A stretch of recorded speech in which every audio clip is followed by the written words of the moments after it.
Welcome everybody, I am 6am Comics, and this is reviewing my 9-year-old's comics. About a year ago, I introduced a 100-page novella by my son Nolan to all of you lovely subscribers, titled The League of Superheroes. Now, at the end of that review, I presented you all with a paper clipping hinting at a potential sequel titled League of Superheroes 2, Frankie I'm Home. For a very long time, it was unclear if this book had ever been started, let alone completed. And most of us had just gone on to accept the fact that we probably never know what would happen to the enigmatic Frankie I'm Home. Well, wonder no more, because at long last, the infamous follow-up to the League of Superheroes has been uncovered. So may I present to you The League of Superheroes 2, Frankie I'm Home. Just it feels so good. Beginning with the overall presentation, well, it's clear this book wasn't exactly well preserved, as it's very clearly been stuffed in a cabinet under a pile of hidden bad grades and lost homework for the better part of a year. Ironically, now that I've found this book, I can't seem to find the original cover that I showed at the end of my League of Superheroes 1 review. The brain just doesn't function so well after 3 children. Not that it functioned that well back when I was single either. Never mind, we're not here to talk about me. Now, the question that's probably been going through everybody's mind is the book completed? Well, yes and no. It wasn't technically finished. Not for lack of interest by Nolan, rather more for lack of pages. Due to a miscalculation in the page count of the notebook he was writing in, the story comes to an abrupt end during the climax. Realizing he was running out of pages, Nolan attempted to quickly wrap up the final scene using a gimmick from the first book in which a young child named Billy Boo breaks the fourth wall and draws his own rushed comic book version of the final battle. So if you want to take this crudely drawn interpretation of the big showdown as canon, you could theoretically say the book is completed. But it's not canon. Upon further review, Nolan realized that even with the tacked-on ending, there were too many plot points left unresolved. In addition, ending something as sophisticated as a novella with a cheap comic parody was too distasteful for the young creator. And so, these final pages were decanonized, and Nolan decided the book would officially end on the cliffhanger, with an implied to be continued. It's here that the legacy of this book gets a little fuzzy. Nolan has spoken very little about Frankie I'm Home's production, but the standing rumor is that in his frustration with how the book turned out, Nolan stuffed it away inside a cabinet full of clutter to be lost forever and immediately began a different kind of continuation to Frank F. Frank's story in the form of Super Nolan 1. But enough about the backstory. Let's see what this book is packing. Frankie I'm Home takes place about 2 months after the original book and sees Frank F. Frank, who if we recall broke out of prison at the end of book 1, spending his time pulling juvenile pranks with the help of his new assistant, a boat-shaped robot named Rowboat. Having exhausted every prank in the book, Frank decides it's time to enact his revenge on the League of Superheroes. From here, we follow our 5 heroes, Carnage, Max, Miguel, John, aka the Human Spider, and Quick, as they defend themselves against a flurry of attacks and schemes from the vengeful Frank. Everything from gamma-ray blasting satellites to sumo wrestler zombies. The tone of the sequel is darker, and the stakes feel higher. While the team overall is more experienced, Frank has cranked the revenge dial to 11, and in nearly every encounter, we see our heroes either barely squeaking out victory by the skin of their teeth, or being outmatched to the point of retreat. This makes for a nail-biting read, as every conflict with Frank, or one of his minions, feels like it may very well end in complete and utter defeat. Even the personalities of our beloved heroes are slightly more agitated, less joking, and overall more brooding than we've seen them to date. But that's not to say there isn't some levity to be found, as we do get another appearance from the lovable ancient Amish man, Freddie G. Franklin, in all his broken English glory. Only this time around, he's got a secret. Sorry, no spoilers here. He's a shapeshifter. Similar to the previous entry, we are given some complementary illustrations and diagrams to help with the visualization of the book's content.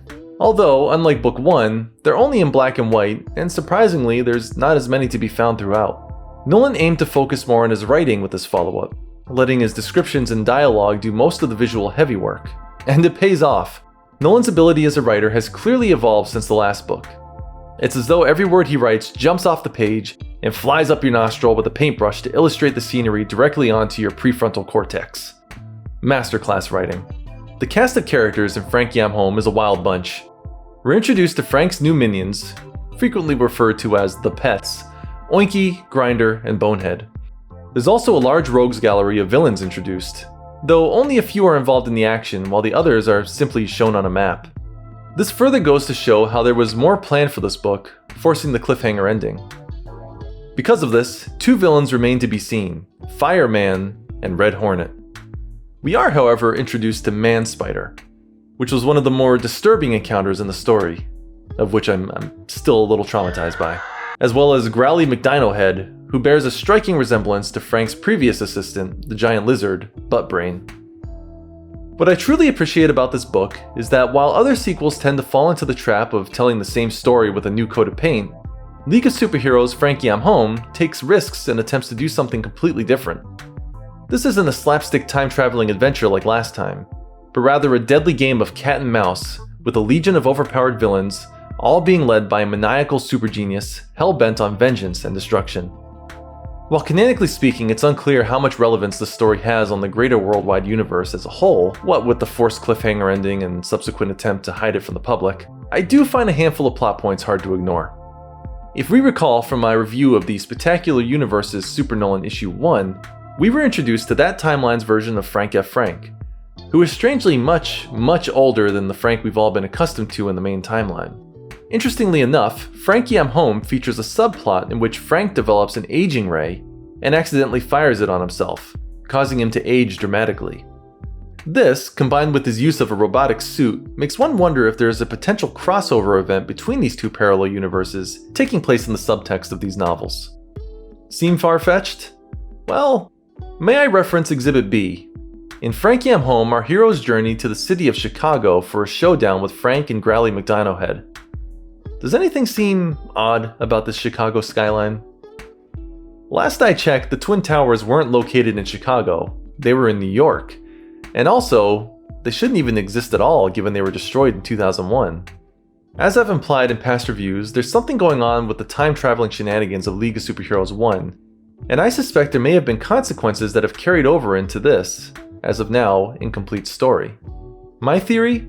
The League of Superheroes novels may not just be a prequel to the main worldwide timeline, but in fact may have been telling the origin of the Spectacular Universe all along. How else do you explain a past in which the Amish are an ancient civilization that built the pyramids? And not only did they build the pyramids, but they used those structures to house a mysterious time emerald. An emerald that bears an odd resemblance to the magical crystal possessed by Blue Jay in the Spectacular Black Widow series. The same series that features the League of Superheroes battling a much older Frank F. Frank than we're used to seeing in the original Super Nolan books. Look, if you're new to this channel, I apologize for going down a rabbit hole that you probably have zero knowledge of. You might want to get caught up. Or don't. I'll just stop. My bad. As a result of Nolan running out of pages to finish the book, there's sadly no extras like we've had in the past. If we recall, League of Superheroes 1 had some fun how to draw sections at the back of the book, as well as additional notes and definitions. Our concluding page of Frankie I'm Home is simply a final shot of Billy Boo's crudely drawn finale where we see Frank being hauled off to jail yet again. Fortunately, this isn't the last we've seen of our beloved League, because something magical has happened since this book's unearthing.